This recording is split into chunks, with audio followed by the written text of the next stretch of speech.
how to fix Wi-Fi calling drains the battery on Poco M8. Let's start the video.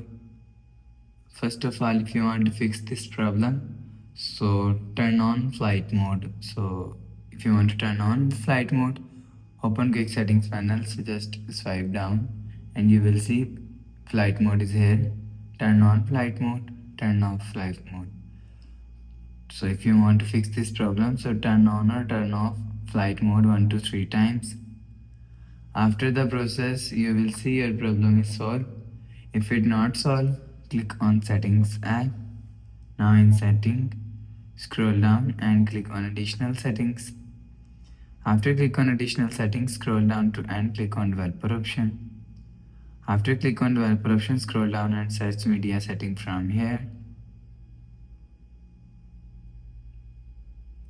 You will see media DRM settings here.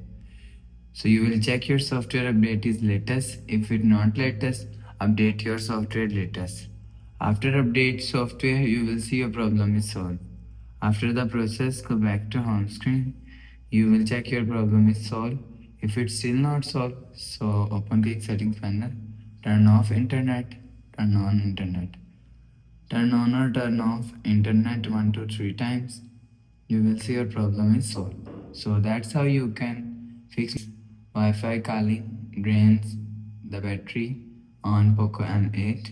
If you like the video, please subscribe. Thanks for watching.